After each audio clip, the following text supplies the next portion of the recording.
Hello, अस्सलाम वालेकुम, नमस्ते, सत श्री अकाल। कैसे आप सब लोग? दोस्तों, लंदन से जलालुद्दीन आपकी खिदमत में हाजिर है। और जनाब, खूबसूरत व्यू है पीछे चिल्का रेस्टोरेंट का, लेकिन बुरी खबर ये है कि पाकिस्तान ये मैच हार चुका है। और वन साइडेड मैच लगा। पूरे मैच में कहीं भी ये नहीं लगा कि पाकिस्तान जो है वो इस मैच के अंदर कहीं भी मौजूद है। बैटिंग हो, फील्डिंग हो, बॉलिंग हो, किसी भी सेक्टर में पाकिस्तान ने कोई अच्छी कारकर्दगी नहीं दिखाई। और बहुत जो बुरी बात है और बहुत जो यूनिक बात है वो ये है कि बॉलर्स जो हैं वो बैटिंग कर रहे हैं। अगर कहीं पर नजर आया तो शाहीन शाह अफरीदी ने कुछ स्कोर किए हैं और साइम अयूब जो है वो विकेट्स लेके दिखा रहे हैं। तो मसला ये है कि आपने अपनी अपनी ड्यूटीज करनी थी, आप दूसरों की ड्यूटीज कर रहे हैं। एक तो ये मसला है। दूसरा ये कि इंटेंट की बात हो रही थी और थ्रू आउट हम इस बात का रोना रो रहे हैं कि इंटेंट चाहिए और मॉडर्न डे क्रिकेट खेलनी है। और मॉडर्न डे क्रिकेट ये है कि आपने 63 डॉट बॉल्स खेली हैं।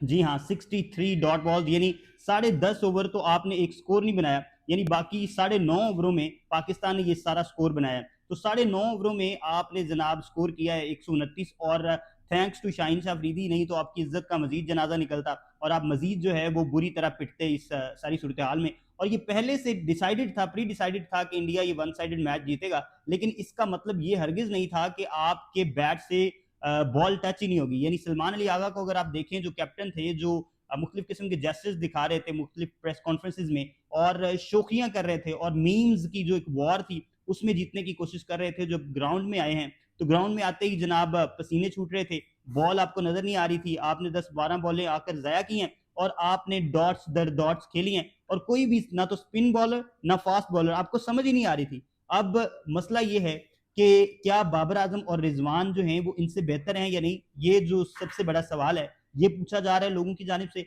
और ये जो कहते थे कि हम एक इंटेंट लेके आएंगे, तो इंटेंट तो ये है कि अब T20 क्रिकेट में 300 से ज्यादा स्कोर कर दिए इंग्लैंड ने, और वो भी साउथ अफ्रीका जैसी बॉलिंग के खिलाफ। तो आप क्या ये इंटेंट लेके आ रहे हैं कि वही जो बाबर और रिजवान जो है, अभी लोग ये बात करेंगे कि बाबर और रिजवान ने भी 113 स्कोर बनाए थे इंडिया के खिलाफ जब यूएसए में मैच हुआ।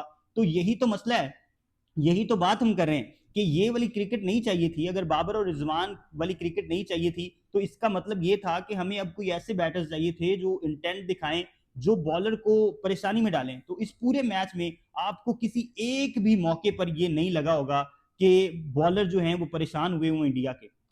एक जगह पे शाहीन शाह अफरीदी ने जो है वो आखिर में आके थोड़ी सी इंटेंट दिखाया, लेकिन बात तो ये है कि शाहीन शाह अफरीदी तो पुराने ही स्क्वाड का हिस्सा है। शाहीन शाह अफरीदी तो बाबर आजम की कप्तानी में ही खेलते रहे। शाहीन शाह अफरीदी तो पुराने लॉट के हैं। ये जो न्यू इंटेंट है, जो न्यू इंटेंट है बेसिकली, जिसकी बात कर रहे थे माइक हसन और जनाब सलमान अली आगा और जो दूसरे हारिस साहब भी जो मुंह मुंह फाड़ के बातें कर रहे थे कि बाबर आजम साहब को अपनी स्ट्राइक रेट पे काम करने की जरूरत है। तो क्या ये स्ट्राइक रेट पे काम कर रहे हैं हारिस साहब कि जब भी उन्होंने देखना है बस बैट घुमाना है और इंटेंशन बस यही होती है कि हर बॉल को देखे बगैर जो है बैट घुमा देना है? अगर आप सिंगल्स लेते रहते, आपने ये सारी चीजें देखी, अगर आप 63 बॉलों पे 63 की बजाय आपने 40 सिंगल भी लिए होते, 35 सिंगल भी लिए होते हैं, तो ये 160 प्लस स्कोर था।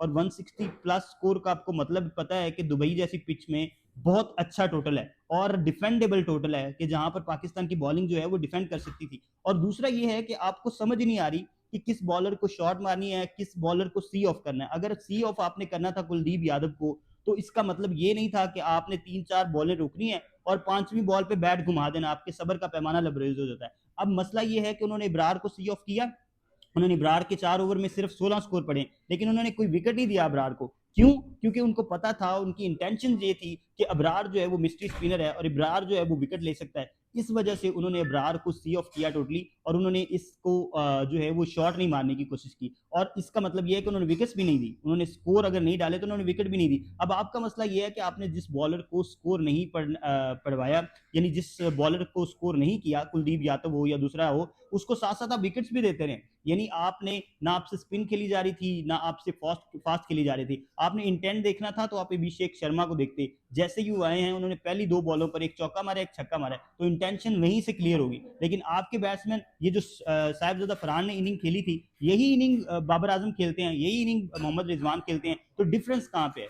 तो चेंज क्या आया है? मेन बात तो ये है कि आप तो चेंज एक्सपेक्ट कर रहे थे और आप चाह रहे थे कि कुछ चेंज आए, पाकिस्तान के स्क्वाड में कुछ चेंज आए, पाकिस्तान की इंटेंशन में कुछ चेंज आए, पाकिस्तान एक बड़ा स्कोर करे या पाकिस्तान डोमिनेट करे। तो आपको पूरे मैच में कोई एक भी लम्हा ऐसा नहीं लगा होगा, सिवाय 1 ओवर के जो हार्दिक पांड्या का था, जहां पर जनाब शाहीन शाह अफरीदी ने 2 छक्के मारे। उसके अलावा आपको पूरे मैच में कहीं भी ऐसे नहीं लगा कि पाकिस्तान जो है वो ऊपर आया, या पाकिस्तान की जो इंटेंशन है वो जीतने वाली है। पाकिस्तान पूरे मैच में डिफेंसिव रहा है, पूरे मैच में आप सलमान अली आगा का जो है वो सूरत हाल देखिए, डिफेंसिव माइंडसेट था और पता नहीं चल रहा था कि कहाँ पर किस बॉलर को यूज करना है, कहाँ पर किस। लेफ्ट हैंडेड आया है और आपने नवाज को लगा दिया और अच्छी बॉलिंग करवा रहे हैं। साइम अयूब उन्होंने विकेट लेके आपको दिया, आपने उनको हटा के तो साइम अयूब को लगा दिया, उस नवाज को लगा दिया। उसके बाद शाहीन शाह अफरीदी जो है वो पहले ओवर में उनकी इतनी पिटाई हुई है, आपने दूसरा ओवर फिर उनको दे दिया।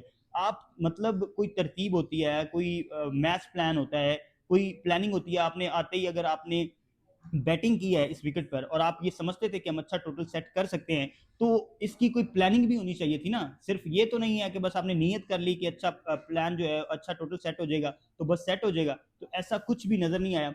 ये एक टोटल जो है वो डेमोन्स्ट्रेशन थी और पूरी तरह से जो है वो हावी रहा पूरे मैच में इंडिया, और पाकिस्तान को इंतहाई शर्मिंदगी का जो है वो मुजाहरा करना पड़ा और इंतहाई शर्मिंदगी हुई। तो अब देखते हैं कि ये वन साइडेड मैच जो हुआ है इसके बाद अगले जो मैचेस हैं, दो मजीद मैचेस होंगे, तब अगर पाकिस्तान आगे क्वालिफाई करता है या फिर फाइनल के लिए क्वालिफाई कर लेता है तो मुझे नहीं लगता कि पाकिस्तान की जो सूरत हाल है इसमें ये फाइनल तक जाएगा। लेकिन अगर जाता है और इंडिया अगले मैच में जब पाकिस्तान के सामने आता है सुपर फोर में, उसमें क्या कारकर्दगी होती है, क्या गेम प्लान होता है, उसमें आपको अभी से ही कुछ प्रेडिक्शंस मिल रही हैं। और क्या रिजवान और बाबर को वापस ये ला सकते हैं, तो मेरा नहीं ख्याल कि रिजवान और बाबर वापस आएंगे। ये टूर्नामेंट ये ऐसे ही डिटाई के साथ खेलेंगे और ये जो लोग स्ट्राइक रेट की बात करें ये ऐसे ही खेलते रहेंगे और आपको इसमें कोई चेंजिंग नजर नहीं आएगी। ये थी जनाब आज की वीडियो, और दुआ इस दुआ के साथ कि अगले मैच में पाकिस्तान बेहतर कारकर्दगी करे और हमें कुछ बेहतरी नजर आए। हमें दीजिए इजाजत। अल्लाह हामिद नासिर।